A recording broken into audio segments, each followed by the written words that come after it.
Hello everyone, welcome to KS English Academy. Today I have come with a planner in order to make you speak English fluently. இந்த பிளானரை base பண்ணி தினம் நீங்கள் practice பண்ணணும்.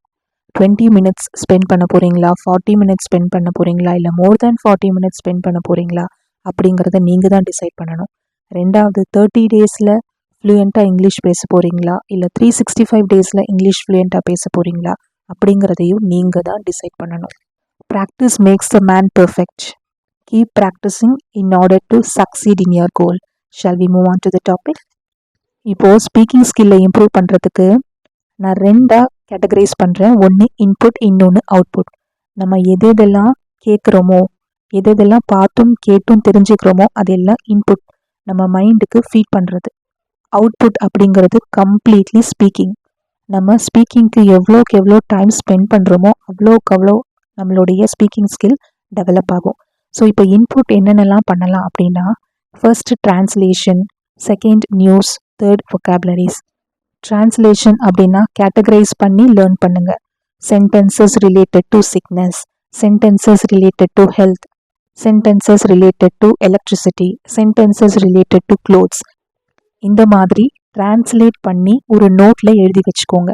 So இந்த மாதிரி translation வீடியோஸ்லாம் நான் போட்டிருக்கேன், இனிமேலும் போடுவேன், மறக்காமல் பாருங்கள். Next news. தினமும் நியூஸ் பாருங்கள், இங்கிலீஷ் நியூஸ் பாருங்கள். நியூஸோடைய word meanings, translation in the form of sentence, இது எல்லாமே நீங்கள் பண்ணணும். அதாவது ஒரு வார்த்தைக்கான அர்த்தம், தமிழ் அர்த்தம் என்ன, ரெண்டாவது அதை தமிழாக்கம் பண்ணணும். ஒரு சென்டென்ஸ் எடுத்து கம்ப்ளீட்டாக தமிழாக்கம் பண்ணி ஒன்று எழுதி வச்சுக்கோங்க. தினம் இதை நீங்கள் கோத்ரூ பண்ணிக்கிட்டே வரணும். கோத்ரூ பண்ணுறதுக்கு 5 to 10 மினிட்ஸ் தான் ஆகும். இது கோத்ரூ எதுக்காக பண்ணுறோம் அப்படின்னா, நீங்கள் ஸ்பீக்கிங் ப்ராக்டிஸ் பண்ணும்போது உங்களை அறியாமல் இந்த நியூ வேர்ட்ஸ், இந்த நியூ சென்டென்சஸ்லாம் நீங்கள் பேச முயற்சி பண்ணுவீங்க. கடைசியாக வொக்காபுலரிஸ்.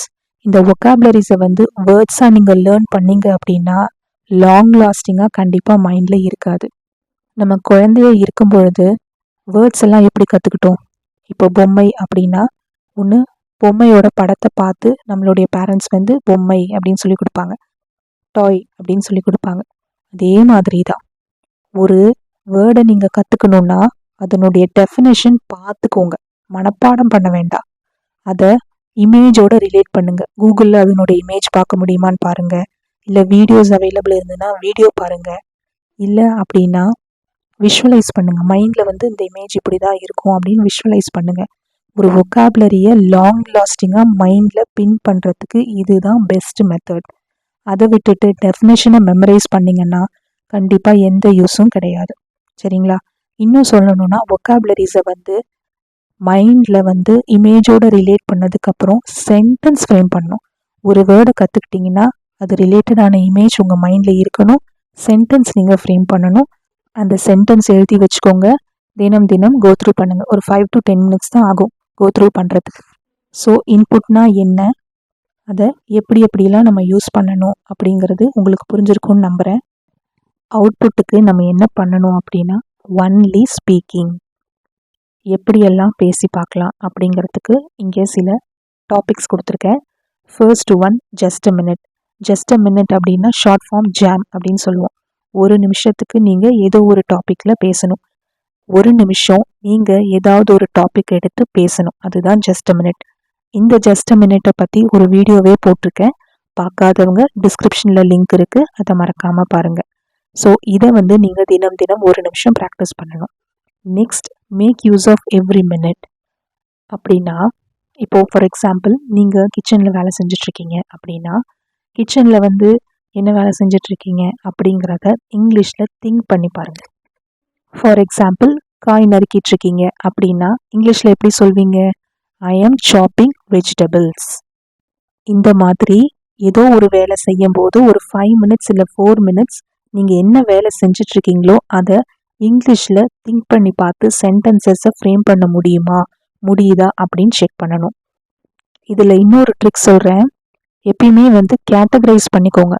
ஃபார் எக்ஸாம்பிள் ஒரு நாள் கிச்சன் எடுத்துக்கிட்டிங்கன்னா 5 மினிட்ஸ் ஆர் 4 மினிட்ஸ் கிச்சனை பற்றியே நீங்கள் திங்க் பண்ணுங்கள். அதே மாதிரி ஒரு நாள் வாஷிங் க்ளோத்ஸ் எடுத்திங்கன்னா அதை பற்றியே திங்க் பண்ணுங்கள். துணி அலசுறதுக்கு என்ன சொல்லணும், துணி ஊற வைக்கிறதுக்கு என்ன சொல்லணும், காய போடுறதுக்கு என்ன சொல்லணும் அப்படிங்கிறத இங்கிலீஷில் திங்க் பண்ணி பாருங்கள். ஸோ இது சம்மந்தமான வீடியோஸ் வந்து நான் போட்டிருக்கேன், நீங்கள் மறக்காமல் பாருங்கள். அதனுடைய லிங்க்கையும் நான் டிஸ்கிரிப்ஷனில் கொடுக்குறேன். இது மாதிரி கேட்டகரைஸ் பண்ணி வீடியோஸும் நான் போட்டுட்ருக்கேன். நம்ம கேஎஸ் இங்கிலீஷ் அகாடமியை கண்டினியூஸாக பார்த்துட்டு வாங்க. தேர்ட் என்னென்னா ஆன்சர் கொஷின்ஸ். ஸோ 5 minutes நீங்கள் எடுத்துக்கணும். ஆன்சர் கொஷின்ஸ்னால் கேள்வி கேட்டு பதில் சொல்கிறது. For example, have are you அப்படின்னு ஒருத்தவங்க உங்ககிட்ட கேள்வி கேட்டாங்கன்னா உங்ககிட்டேருந்து என்ன பதில் வரும்? ஐ எம் ஃபைன், தேங்க்யூ அப்படின்னு சொல்வீங்க இல்லையா? அந்த மாதிரி தினம் தினம் ஒரு கேள்வியோ 2 கேள்வியோ எடுத்து நீங்களே கேள்வி கேட்டுக்கோங்க, நீங்களே பதில் சொல்லிக்கோங்க. Next conversation. அதுவும் கிட்டத்தட்ட கேள்வி கேட்டு பதில் சொல்கிற மாதிரி தானே வரும். அதனால் அதுவும் கேட்டகரி 3லே வச்சுருக்கேன். ஸோ கான்வர்சேஷனில் ஏதாவது ஒரு டாபிக் அகெயின் கேட்டகரைஸ் பண்ணி ஒரு கான்வர்சேஷனையும் ஒரு ஸ்பீக்கிங்கையும் பண்ணுங்கள். இப்போ for example, conversation between a teacher and a student அப்படின்னு எடுத்துக்கலாம். Asking for directions. ஸோ டைரக்ஷன்ஸை வச்சு கான்வர்சேஷன் எடுத்துக்கலாம். இதை வந்து யார் கூட நம்ம கான்வர்சேஷன் பண்ணணும் அப்படிங்கிறது நீங்கள் தான் டிசைட் பண்ணணும். சரிங்களா? உங்களுடைய ஃப்ரெண்ட்ஸ் யாராவது ஒருத்தரை செலக்ட் பண்ணிக்கோங்க. அவங்க கூட தினம் தினம் நீங்கள் கான்வர்சேஷன் 10 minutes கான்வர்சேஷன் பண்ணுங்கள். வாட்ஸ்அப்பில் மெசேஜ் பண்ணாதீங்க, கன்வர்ஸ் பண்ணுங்கள். இங்கிலீஷில் ஃபோனில் கன்வர்ஸ் பண்ணுங்கள், இல்லை நேரடியாக உட்காந்து இங்கிலீஷில் கன்வர்ஸ் பண்ணுங்கள். 10 minutes இதுக்கு வந்து ஸ்பெண்ட் பண்ணி பாருங்கள். தினம் தினம் ஒரு டாபிக் எடுத்துக்கணும். எப்பயுமே ஒரே டாப்பிக்கே எடுத்து நம்ம பேசணும் அப்படின்னா உங்களுக்கு வந்து ஃப்ளூயன்சி இம்ப்ரூவ் ஆகாது. சரிங்களா? அதனால் ஒரு நாள் வந்து போஸ்ட் ஆஃபீஸ் எடுத்துக்கலாம், ஒரு நாள் வந்து பேங்க் எடுத்துக்கலாம், ஒரு நாள் வந்து பீச் எடுத்துக்கலாம், ஒரு நாள் மால் எடுத்துக்கலாம். அந்த மாதிரி டிஃப்ரெண்ட் டாபிக்ஸ் நீங்களாக செலக்ட் பண்ணி நீங்கள் கான்வர்சேஷனை வந்து ட்ரை பண்ணி பாருங்கள். லாஸ்ட் அண்ட் ஃபைனல் வந்து டிபேட். ஸோ டிபேட் வந்து உங்களுக்கு தெரியும், ஆர்குமெண்டேட்டிவ் ஸ்கில்லை வந்து இம்ப்ரூவ் பண்ணுறதுக்கு இந்த டிபேட் ரொம்ப யூஸ்ஃபுல்லாக இருக்கும். ஒருத்தர் வந்து ஃபார்க்கு பேசினா ஒருத்தர் வந்து அகெயின்ஸ்ட் பேசணும், பேச தெரியணும். அதே மாதிரி அவங்கள எதிர்த்து உங்களுக்கு கேள்வி கேட்க தெரியணும். ஸோ இதெல்லாம் நம்ம வளர்த்துக்கும் போது உங்களுக்கு ஆட்டோமேட்டிக்காக ஸ்பீக்கிங் ஸ்கில் வரும். இப்போது இந்த 4 பாயிண்ட்டும் நீங்கள் கவர் பண்ணிங்கன்னா எந்த இடத்துலையும் நீங்கள் இங்கிலீஷ் பேசலாம். ஃபார் எக்ஸாம்பிள், நீங்கள் ஒரு இன்டர்வியூக்கு போகிறீங்க, அங்கே என்ன பண்ணுவாங்க? கொஷின்ஸ் கேட்பாங்க. அது எந்த கேட்டகரியில் வரும்? Third one, answer questions. என்ன ma'am answer கொஷின்ஸில் how are you அப்படி தானே சொன்னீங்க? ஹவ் ஆர் யூ மட்டும் இல்லைங்க, கொஞ்சம் கொஞ்சமாக நீங்கள் பேசிக்லேருந்து அட்வான்ஸ் லெவலுக்கு போகணும். ஸோ இன்டர்வியூ கொஷின்ஸ் கூகுளில் டைப் பண்ணிங்கன்னா உங்களுக்கு நிறைய வரும். அந்த கொஷின்ஸ்க்கான ஆன்சரையும் நீங்கள் ட்ரை பண்ணி பார்த்துட்டு இன்டர்வியூ அட்டன் பண்ணிங்கன்னா கண்டிப்பாக உங்களால் இன்டர்வியூவில் ஜெயிக்க முடியும். Next, so third answer கொஷின்ஸில் how are you, how old are you, what is your strength, what is your weakness, after 5 years where will you be அப்படிங்கிற கேள்விக்கான ஆன்சரையும் நீங்கள் சைமல்டேனியஸாக ட்ரை பண்ணிகிட்டே வந்தீங்கன்னா இன்டர்வியூக்கு உங்களுக்கு ஹெல்ப்ஃபுல்லாக இருக்கும். அதே மாதிரி இன்டர்வியூவில் tell me about your self அப்படின்னு சொல்லுவாங்க.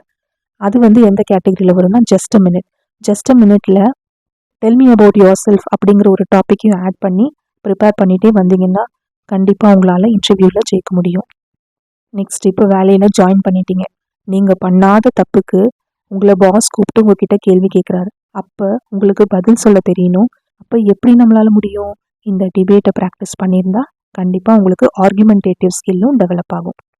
இன்னொரு சிச்சுவேஷன் சொல்கிறேன். இந்த ஸ்பீக்கிங் ஆக்டிவிட்டியை ப்ராக்டிஸ் பண்ணுறதுனால உங்களுக்கு எங்கெங்கெல்லாம் ஹெல்ப்ஃபுல்லாக இருக்கும் அப்படிங்கிறதுக்கு, இப்போ ரோட்டில் நடந்து போயிட்டுருக்கீங்க, அப்போ தமிழ் தெரியாத ஒருத்தவங்க உங்ககிட்ட ஸ்டேட் பேங்க் எப்படி போகணும், இல்லை போஸ்ட் ஆஃபீஸ் எப்படி போகணும், டைரக்ஷன் சொல்லுங்கள் அப்படின்னு கேட்குறாங்க.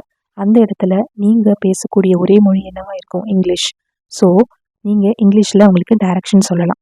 இது எந்த பாயிண்டில் வருது? கான்வர்சேஷனில். ஸோ கான்வர்சேஷனில் என்ன சொன்னேன்? வெரைட்டிஸ் ஆஃப் டாபிக்ஸ் வச்சுக்கோங்க அப்படின்னு சொன்னேன் இல்லையா?